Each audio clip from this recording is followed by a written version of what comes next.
लापतागंज में कुछ समय पहले ही चंद्रकला नाम की एक औरत बच्चों को मुफ्त में शिक्षा देने के लिए गांव में आई थी। गांव में कई सालों पहले एक सरकारी स्कूल बंद कर दिया गया था, कारण उस गांव में विकास का ना पहुंचना था। इसके बाद वो औरत कुछ दिनों से बच्चों को पढ़ा रही थी उस खंडहर स्कूल में जो काफी समय पहले से बंद था। माँ, पता है वो आंटी है ना, वो बहुत अच्छे से पढ़ाती हैं। भगवान का लाख लाख शुक्र है जो माँ सरस्वती के रूप में चंद्रकला मैडम हमारे गांव में बच्चों को मुफ्त में पढ़ाने आई हैं, वरना मुझे तो लगा था इस गांव के बच्चे हमेशा के लिए अनपढ़ रह जाएंगे। चंद्रकला को 15 दिन ही हुए थे गांव में बच्चों को मुफ्त पढ़ाते हुए, लेकिन एक दिन जब बच्चे क्लास में पढ़ाई कर रहे होते हैं तभी अचानक से क्लास में तेज गंध आने लगती है। अरे ये गंध कैसी और इतनी बदबू कहाँ से आ रही है? अरे रूपाली, सामने देख, क्लासरूम के दरवाजे पर धुआं उठ रहा है। अचानक से वो धुआं टीचर चंद्रकला के अंदर समा जाता है और जैसे ही टीचर चंद्रकला पलटती है तो बच्चे हैरान रह जाते हैं, क्योंकि उस चंद्रकला ने एक चुड़ैल का रूप धारण कर लिया था। हमारी टीचर जी को क्या हुआ? वो इतनी कैसे बदल गई? डरो नहीं बच्चों, जिसे तुम अपनी प्यारी टीचर समझ रहे थे असल में वो एक चुड़ैल ही है। आज जिन जिन बच्चों ने अपना होमवर्क पूरा नहीं किया है उन्हें पनिशमेंट मिलेगी। कैसी पनिशमेंट चुड़ैल टीचर जी? रूपाली, उसे चुड़ैल क्यों कह रही है? वो और भी गुस्से में आ जाएगी। और वो पनिशमेंट क्या होगी चुड़ैल टीचर जी? मेरा मतलब है टीचर जी। आज लंच में तुम जो कुछ लाए हो वो पहले मैं खाऊंगी, उसके बाद कल गोलू अपने घर से 5 मुर्गी के अंडे लेकर आएगा। लेकिन मैं इतनी मुर्गी के अंडे कहाँ से लाऊंगा? ठीक है, फिर आज रात में मैं तुम्हारे घर आकर तुम्हारे साथ तुम्हारे माता पिता को भी मार डालूंगी। चुड़ैल की बातें सुनकर गोलू डर जाता है और डरते हुए चुड़ैल टीचर से कहता है, नहीं नहीं टीचर जी, आपने मुझे जो पनिशमेंट दी है मैं वो पूरा करूंगा। गुड, अब बारी रूपाली की। चलो रूपाली को क्या पनिशमेंट दी जाए? टीचर जी, जो आप कहो। क्या मैं यहाँ खड़ी हो जाऊँ इस बेंच पर?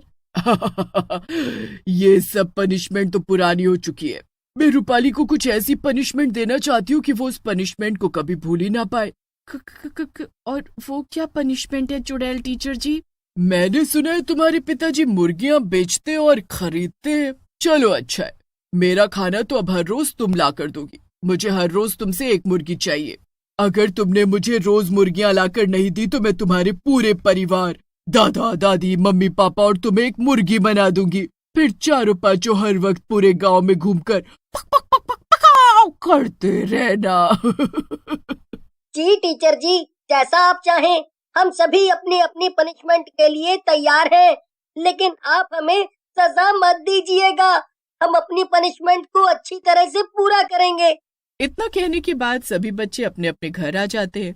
गोलू और रूपाली काफी चिंता में थे कि आखिर वो चुड़ैल के लिए अंडे मुर्गी से कैसे लेकर आए। अब अगले दिन क्लास में गोलू चुड़ैल के कहे मुताबिक अंडे लेकर पहुंचता है और रूपाली क्लास में पहुंचती नहीं। बच्चों, कल की पनिशमेंट तो याद है ना तुम्हें? कहीं ऐसा तो नहीं तुम लोग पनिशमेंट भूल गए? जी टीचर जी, मैं तो पूरे अंडे लेकर आया हूँ। बाकी के बच्चे भी अपनी पनिशमेंट पूरी करके तो आए हैं ना? और रूपाली कहाँ है? जी जी टीचर जी, मैं आ गई। और मैं ये मुर्गी भी आपके लिए लेकर आई हूँ। बच्चे काफी डरे होते हैं।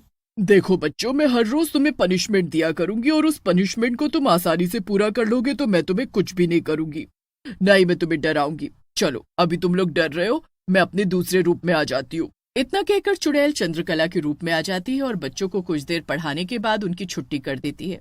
लेकिन ऐसा ही कई दिनों तक चलता रहता है। चंद्रकला बच्चों को पनिशमेंट देती और बच्चे पनिशमेंट को पूरा भी करते, लेकिन वो डरे हुए थे और पिछले कुछ समय से बच्चे ठीक से खाना भी नहीं खा रहे थे। अरे रूपाली की माँ, जरा बाहर तो आना, आपसे कुछ बात करनी थी। अरे चमेली बहन, कैसी हैं आप? सब ठीक तो है ना? हाँ हाँ, सब ठीक तो है, लेकिन मैं बच्चों के बारे में आपसे कुछ बात करने आई थी। पिछले 2-4 दिनों से मैं बच्चों को देख रही हूँ, वो ढंग से खाना भी नहीं खा रहे और अपना काम भी पूरा करते हैं बिना कहे। मैं बस आपसे ये पूछने आई थी कि ऐसा रूपाली के साथ भी है? अरे चमेली बहन, कैसी बात कर रही हैं आप?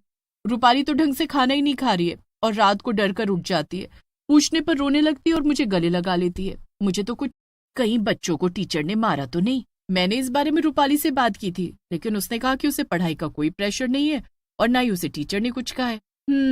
हो सकता है बच्चों पर कोई ऊपरी बाधा हो, बच्चे ही हैं, किसी ऐसी वैसी चीज पर पैर रख दिया होगा। हम कल ही बच्चों को अपने गांव से बाहर तांत्रिक बाबा के पास लेकर चलेंगे जो झाड़ फूक करते हैं। हाँ हाँ, तुम बिल्कुल ठीक कह रही हो चमेली बहन, हम ऐसे ही करेंगे। इतना कहने के बाद चमेली अपने घर आ जाती है और गोलू को खाना खिलाकर सुला देती है। अगले दिन भी बच्चे स्कूल जाते हैं और उस चुड़ैल की डिमांड पूरी करते हैं। हर दिन चुड़ैल बच्चों के काम से कोई न कोई गलती निकाल कर उन्हें पनिशमेंट देती और पनिशमेंट के बदले वो बच्चों से खाने पीने की चीज मंगवाती और उनके ही घर में चोरी करवाती। ऐसा ही काफी समय से चल रहा था, लेकिन चंदा और चमेली छुट्टी वाले दिन अपने बच्चों को लेकर तांत्रिक बाबा के पास पहुंचते हैं। बैठो बहन, मुझे पता है तुम दोनों यहाँ क्यों आए हो और ये मासूम से बच्चे क्यों डरे हुए हैं। अलख, निरंजन, मैं सब जानता हूँ। लेकिन हमने तो अभी तक आपको कुछ बताया भी नहीं बाबा। बाबा पर शक ना कर बच्ची, बाबा जो बोल दे वही बात होती है सच्ची। बाबा, अब आपको सब कुछ पता ही है तो बताइए ना, हमारे बच्चे इतने डरे और घबराए हुए क्यों हैं? हमारे ही नहीं बल्कि गांव में और भी बच्चे हैं, वो भी काफी दिनों से डरे और सहमे हुए हैं। वो कुछ बता भी नहीं रहे कि उनके साथ आखिर हुआ क्या है। अपनी अपनी माँ की बात सुनकर रूपाली और गोलू अपनी अपनी माँ को कसकर पकड़ लेते हैं। तभी तांत्रिक हवन में लाल सिंदूर डालता है और अपनी आंखें बंद करके मंत्र पढ़ने लगता है। और कुछ देर बाद जब वो आंखें खोलता है तो जोर से चिल्ला उठता है, अनर्थ, अनर्थ हुआ है। जिस औरत को आप सभी ने गांव में पनाह दी है, वो औरत ही डायन है, चुड़ैल है, वो एक बुरी शक्ति है। मैं कुछ समझी नहीं बाबा, आप कहना क्या चाहते हैं? जो औरत कुछ समय पहले बच्चों को मुफ्त में शिक्षा देने आई है, दरअसल वो औरत कोई साधारण औरत नहीं बल्कि एक चुड़ैल है, चुड़ैल। और वो पिछले कई दिनों से बच्चों को पनिशमेंट दे रही है और बच्चे अपने परिवार को ना खो दें इस वजह से उस सजा को पूरा भी कर रहे हैं। इसका पता तो तभी चल पाएगा जब उस चुड़ैल को मैं वश में करूंगा। चमेली और चंदा अब घर आ जाते हैं। अगले दिन वो अपने बच्चों को तैयार करके स्कूल भेज देते हैं और कुछ ही देर बाद वो दबे पांव उस खंडहर स्कूल में पहुंचते हैं। आज का अंडा कुछ ज्यादा ही स्वादिष्ट है गोलू, और रूपाली तुम्हारी मुर्गी तो मैं पका कर खाऊंगी। चुड़ैल टीचर जी, ये कब तक चलता रहेगा? कल तो मेरी मम्मी ने मुझ पर अंडा चोरी का इल्जाम लगा दिया था। अगर मेरे पापा ने मुझे बचाया ना होता तो मेरी माँ मुझे मारते मारते मार ही डालती। अरे बुद्धू, अगर अपनी टीचर के लिए जान देनी पड़े तो इसमें हर्ज ही क्या है? और मेरी मम्मी भी मुझ पर शक करने लगी है। मुझे तो अब मुर्गियाँ लाते हुए भी डर लगता है। ऐसी नादानियों वाली बातें अगर तुम दोनों ने आइंदा की तो पता है ना मैं क्या करूंगी। अभी जो काम दिया है वो पूरा करो। अपने माँ बाप को भी तो तुम्हें दिखाना है ना कि आज तुम लोग क्या क्या पढ़ लिख कर आए हो। इतना कहकर चुड़ैल खाने पीने में व्यस्त हो जाती है और बच्चे डरते डरते पढ़ रहे होते हैं।